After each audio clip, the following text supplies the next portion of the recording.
the channel. It's Lit Life with Miranda Reads, and today we are doing my monthly reading vlog. So what I do normally with these videos is I rank all of the books I've read in a specific month and kind of let you know like what's going on, if it's a good book, should you read it, should you avoid it, that sort of jazz. This month I have read almost 30 books, so it was a lot, but it was also really awesome. And a lot, oh, what are you doing out there? Go back behind the ear. There we go. Perfect, right? Okay, so let's get started. What I'm going to do first is pull out some of the books I got for my birthday. So the books I pick for myself typically tend to be pretty niche, pretty non-hugely popular. And for my birthday, I literally got 3 cookbooks and a comic book. So the Avatar series, I really adore it. And I've always just wanted this series to kind of go on. Well, it turns out there are canon comics, so comics that happen after the main series. Without giving away any spoilers, the second collection of the Avatar comics tells you where Prince Zuko's mom went. Obviously, the comic was absolutely outstanding because it was able to solve that issue for me forever. Next one I have is the Adventure Time Cookbook. If you're not familiar with Adventure Time, it's a cartoon series that ran for about 10 years. It's about a boy and his magic dog, and they go off adventures in a post-apocalyptic world. And the story, I would say, is actually quite interesting to watch as an adult. So if you ever watched it as a kid, I would definitely recommend rechecking it out. Finn, the boy, and the boy from The Boy and the Dog, he stole a cookbook from a secondary character and decided that it was too boring. It's a very old fuddy-duddy cookbook. And he and his friends, so Marceline, Bubblegum, Ice King, etc., decide to remake the recipes and edit it and write all over the book. And I would say this is a very effective cookbook. It ties in really well with the series. It contains really famous recipes like the bacon pancakes or Jake's sandwich. And it also introduces a few new ones that are just kind of themed around the different characters. And I would definitely say it was outstanding. The next one we have is the Little Woman Cookbook, and this is one that I believe made it to the Goodreads Choice Awards. I don't think it won, but it made it pretty far last year. No, 2 years ago now, 2019. So this book was actually quite fascinating to me. So on the one hand, it goes through all of the recipes that the girls run into in the story. It also includes typical recipes from the era that would make sense given different scenes. And it talks about what the cooking was like back in the day versus what you would do now. I like the variety of the recipes. I do feel like this cookbook itself was very, very short. I wish there was more to it, but it does have gorgeous pictures throughout, and it was a really fun read, and I liked how they tied it into specific areas of the text. So I would say that one was outstanding. And the last one I got was Tea with Jane Austen.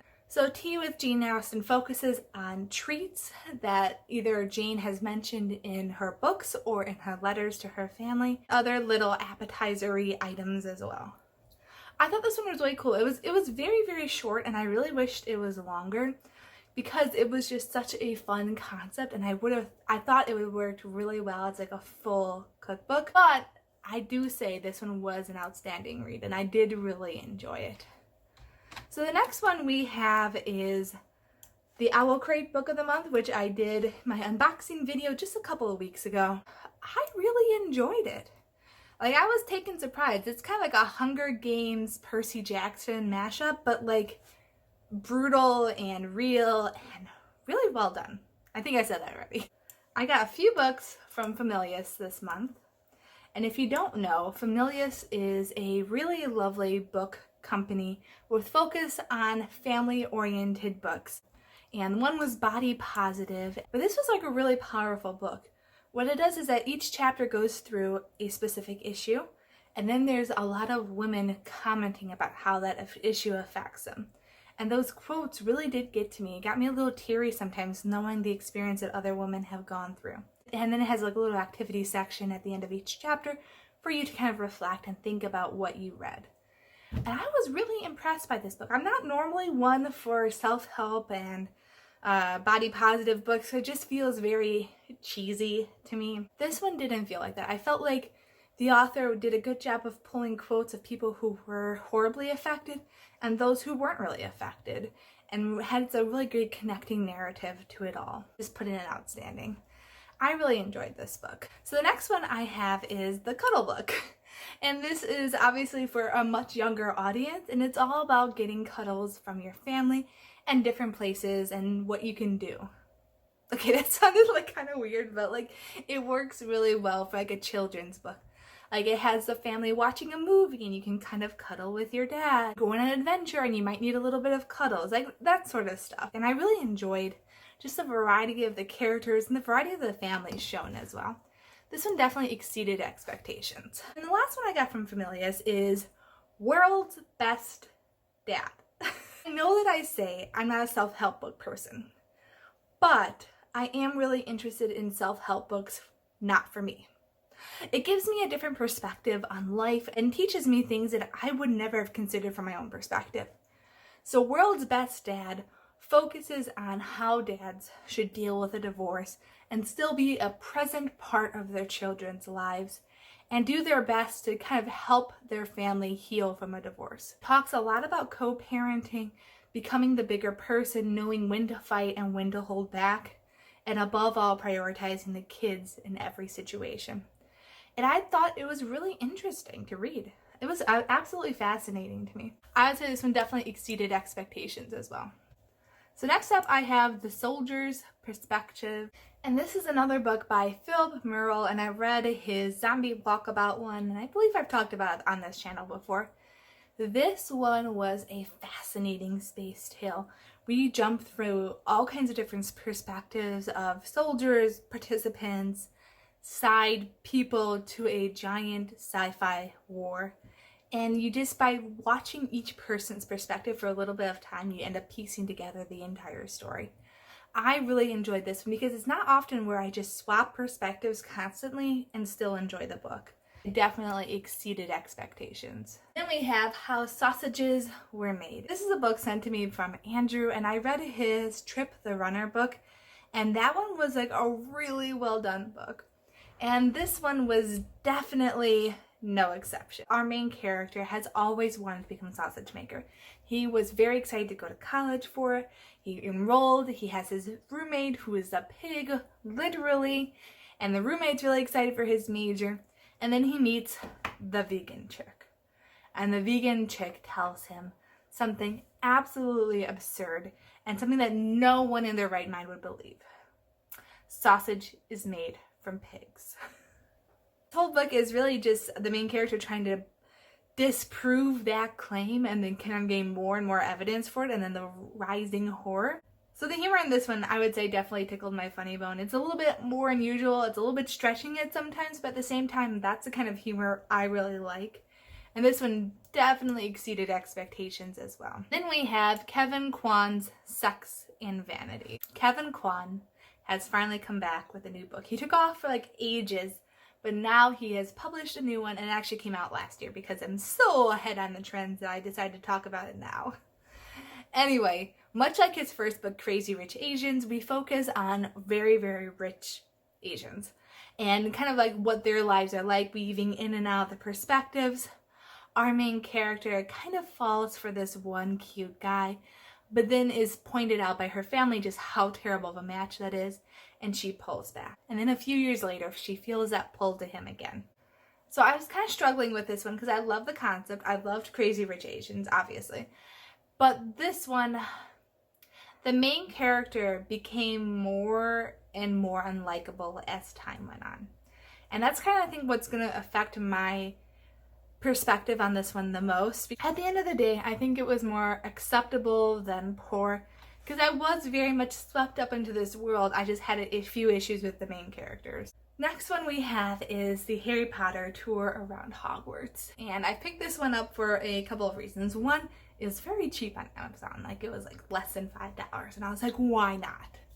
And two, my mom and I are very, very big Harry Potter fans. And we have been ever since they first started getting published. And it's always been our thing. So she always wants to know if I read a Harry Potter book, does she want to read it as well? And my answer to that, Mom, because I know she's watching, she watches all of my videos, I would say this one's kind of middling. Because this is supposed to be like a tour of the castle, so I was kind of picturing like You open it up and there's like the big castle. You open it up a little bit more. You kind of keep going through and you see all the different rooms and learn all kinds of nooks and crannies. This one is more movie based than book based. So they have a lot of overlap between the movies and why they did specific set changes. We have His Name Was Wren. So we have 2 time periods in this one. The first one is in the 1940s and we follow George. He was sent to the countryside to avoid London because of the bombing. There was one bombing in his town and it was very, very weird. He soon discovers that there was not in fact a bomb. Someone had crash landed instead. And we are also in the modern era where the main character finds a journal, and in the journal chronicles the existence of the crash landing. And he's trying to figure out what is true, what is not true. It was really brilliantly written, and I'm not really one for historical, so you know when I like a historical one, it's gotta be good. I really enjoyed the characters in this one and the alienness of it. And I would say this one definitely exceeded expectations. It was really neat. The next one we have is The Look of the Book, and this is all about how book covers are art and the way they change over the years, the different trends, all that sort of stuff. This one I was initially really excited for it because I love me a pretty covered book. And I love like connecting the story to the cover and all that little bit of jazz. But the fun that I was expecting from learning about these book covers wasn't there. It ended up being very dry text. And because of that, I would say like the actual information was probably acceptable. It was an interesting bit. It didn't like cover like old books or new books. It was all kind of like mid 1900s or so. But the actual experience I had while reading it was kind of poor because it was just kind of boring to me. So Devastations of Loss is actually a vampiric twist on the 7 deadly sins. The 7 deadly sins are each hosted within a vampire who have to feed off specific kinds of energy. Now one of their own goes missing and now they have to try and figure out where they went and why. Now based purely off of the cover, I was expecting it to be a little bit more of like an erotica book. Turns out I was completely wrong, which thank goodness. Because it was so short and so much plot happened and so much character development happened relatively quickly, I'm going to leave it as acceptable. So at the end of the day, I did enjoy this book. I did enjoy it, but I feel like it needed a little bit more time to marinate on a lot of the concepts in order to kind of bump it up a bit more. All that we carried. 2 sisters. One is a YouTuber / self-help guru, and the other one is a lawyer. Around 10 years ago, they lost their parents. Their familial unit split. Now the younger sister decides that the best way to heal this is to go on a backpacking trip in the UP, Upper Peninsula of Michigan. So the 2 of them decide to go and they start to learn about a lot of life lessons, a lot kind of some of them faith-based, some of them philosophy-based. And it's all about the things that they carried with them over the last 10 years and whether or not they should carry them still. I thought this one was a pretty good book. It did get a little heavy on the faith stuff for me a little bit, but it wasn't enough to like outrule the book, if that makes sense. Alright, so next one we have is The Midnight Library. Nora's life has hit a plateau. She can't see it getting any better. She can see it getting probably worse. And she decides one night to take her own life. However, right after she does that, she finds herself in the Midnight Library. And she is told that she's allowed to look at any of the books, any of the possible directions her life could have taken. And if she likes one enough, she can just go live in it. So this was actually a really interesting concept, and it was very moving and very heartwarming and heartbreaking at the same time. The writing for this one was absolutely gorgeous. It definitely deserved its Goodreads Choice Awards win. So the next one, I got 2 books from Bloomsbury Publishing, and these are children's books. So the first one is Send a Girl, and this is a true story about how the first female firefighter joined the New York Fire Department. It was a really neat book, and even though it's only 48 pages and designed for children, I feel like I learned a lot, so that's always really cool. A Most Clever Girl. And this is the story of Jane Austen, which, as you know, I love Jane Austen, so that automatically puts it up at outstanding. This is a story about how Jane Austen became a writer. So what was life like back in her day? What did women do, and what did Jane do differently? And I thought this was a really interesting book. The artwork for this one was really, really pretty. I also loved learning about how she wrote the different books. So that was really cool as well. And I think I have, so I do have another Jane Austen book. Oh my gosh, we have 3 Jane Austen books this month. But I also read the Jane Austen Society. So this is another historical book, and I feel like at this point I've been doing more exceptions to my not a big historical fan than I hadn't. I don't know if that even made sense. But I feel like I keep saying, like, I don't like historical, but, and then I say one that I like. Anyway, though, this one is set, I believe, about 100, maybe 150 years after Jane Austen dies. This is all about a small English village and how some of them are really huge fans of Jane Austen, and they're trying to preserve what remains of Jane Austen's house. However, there are a lot of people out there who'd rather just destroy it all. So I made it sound kind of dramatic, but it was a really interesting read. I love the way the author just spent so much time in other characters' heads. Really well, everyone had a very unique perspective, and I love learning about all of their individual narratives. And I would say this one was definitely outstanding as well. It was so well done. And then I finally got to Max Brooks' Devolution. This, if you're unfamiliar with Max Brooks, he wrote the World War Z one that became such a phenomenon. And Devolution is his Sasquatch horror book. And kudos to him. This is the first time I've ever found Sasquatch remotely scary. This one focuses on this little green belt village. They're trying to live as green as possible, compost, solar, etc. However, when a volcano erupts, they are essentially trapped where their village is. It's very difficult to get in and out. And when the volcano erupts, it turns out that disrupted the natural habitat of some very large inhabitants of the area. Sasquatch.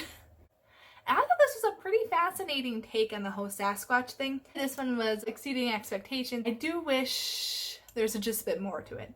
Like, that feeling when you read a book and you're like, oh, this is great. And then you're like, but it's missing something. And I don't know what that is, but it's missing it. Alright, so then I have 2 more cookbooks, which are the Barefoot Contessa and Nourish Me Home. So the Barefoot Contessa, I know of that one because my grandmother loves the Barefoot Contessa. She is one of her favorite cooks to watch. And this is actually the 12th cookbook by the Barefoot Contessa, and I believe this is also the winner of the Goodreads Choice Awards. The focus of this one is taking classic home recipes and elevating them. Like, there's grilled cheese with Kraft, but there's also fancy adult grilled cheese. I like that these recipes are familiar to me, but she gave them just enough twists that I was like, I should give them another try. I would say this one definitely was outstanding. So then we have the Nourish Me Home. From what I can tell, the author is very, very famous in the foodie world. The focus of this cookbook is cooking in season, using alternative foods, and minimizing your impact. So I liked a few things about this one. One, these recipes, I would say 90% I've never even heard of them. So it's really interesting to me to see what you can make out of ingredients. And I also really like that for a lot of the recipes, there were seasonal substitutions. Like, if you're in the summer, use this. If it's the winter, use this. I wish more cookbooks would do that. However, when I'm cooking for the family, yes, I want the food to taste good. Yes, I want the food to be healthy, but I also don't want to be spending 5 hours on a single meal. And when I'm looking at these recipes, a lot of them seem like be very long. Not only just to like prep the food and to cook it, but also to find the ingredients. Because a lot of the ingredients are very unusual, like using nettles or squash blossoms or various very niche vegetables, which they looked interesting and they looked fun, but like I'm not going to be able to find those very easily where I live. A lot of them are very regional. A lot of them are very seasonal. I really kind of wish like the base recipes were a little bit more universal, and then you can add on the more seasonal items to the recipe as well. So yeah, at the end of the day, it was interesting, and I think I'll keep it as acceptable because I was very fascinated about, especially the canning portion at the end. That was pretty neat.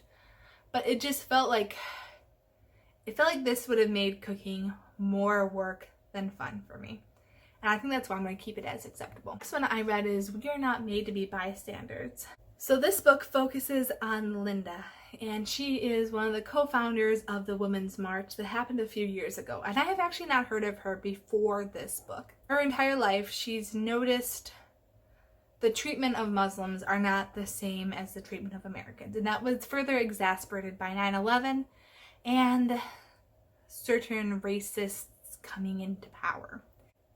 And in this book is a really wonderful overview of her life, how the various legislators affected her and her work, and what she's done to help people through difficult times.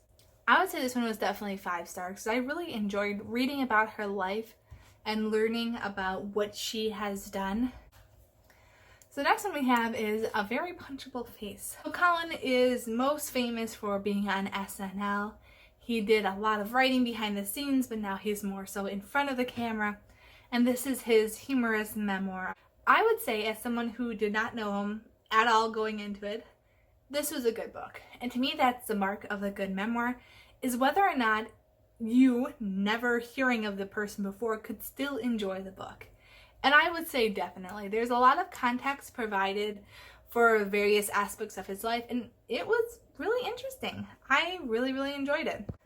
Then we have Losing You by Nicci French. This is all about a divorced mother. She and her 2 children are going to go to Florida for a vacation. However, at 11 o'clock, right before their flight, her daughter is not there. Like, the daughter is excited to go on this vacation, so the mother is very confused, like, where is she? She decides to try and file a police report. The police don't believe her. And then she decides, you know what? Who cares if they don't believe me? I'm going to find my daughter on my own. So I really did enjoy the intensity of this book. It is wild. However, I do feel like the timing on it was a little bit off. Like, this book happens relatively quickly, but I just don't think it's accounting for travel time and talking to people time, walking time, that sort of stuff. So I felt like a little off with the time zone. Also, I want to say kudos to the author for making me not like the main character. Like, when you're reading a book about a mother trying to get their daughter back, they have to be pretty bad for you to not like the main character. So I was definitely committed to the plot. I just found myself disconnecting a lot from the main character. Like, I get she's really, really stressed out, but at the same time, she just seemed very rude and very mean. So because of that, I'm going to put it down as poor. The Theft of Sunlight, which, as you know, I've been reading for a little bit now. This one, obviously, 100% 5 stars. So Theft of Sunlight happens in the same world as Intezar's very first book, and that was her Thorn/Goose Girl retelling. But now we follow a brand new main character whose life intersects with those from the first book. And I thought this one was really, really well done. It was gorgeously written. The plot, I would say it's even stronger than the first one. I really, really loved it. It was so much fun to... And then we have the books that I am currently reading, which is The Moonlight School, The Fairy Godmother Inc, and Tokyo Ghoul Re. Tokyo Ghoul Re, this is the 16-volume set. I'm currently on volume 8, and it's kind of gotten dreadful for me. So if you don't know, Tokyo Ghoul is a world, there are people called ghouls who have to live off of human flesh, so they're kind of cannibalistic. And then there's also humans. Now, there are good ghouls who essentially recycle humans, so they're not actively killing. And then there's really horrible ghouls who do actively kill people. The first book we follow Ken Kaneki. He accidentally becomes a ghoul, and then we kind of follow his story arc as he gets stronger and stronger and then hits a big battle. The second one, Ken Kaneki has lost his memory and is now working for the anti-ghoul task force, like the police that are trying to take down the ghouls. I felt very fascinated by who Ken was at the end of the first arc. And I loved the character, and I wanted to see how he would interact in the coming books. But then when you have the memory essentially reset, the character is just completely different, mannerisms are different. It's almost like a completely different manga to me. And because of that, it's kind of put it down as dreadful for me. It's become something that I'm trying to read through because I committed to this series, not something that I'm reading for enjoyment anymore. Fairy Godmothers Inc. It is still, it exceeds expectations. I'm about halfway through it and it's really holding steady. And the last one I'm reading is The Moonlight School. All about this woman who teaches at night.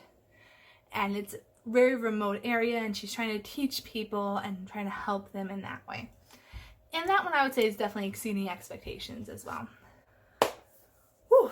Alright, well we definitely made it through my tier ranking of 2021's first round of books. If you've read any of these, I would love to hear what you say about them. Thank you so much for watching and happy reading. Bye!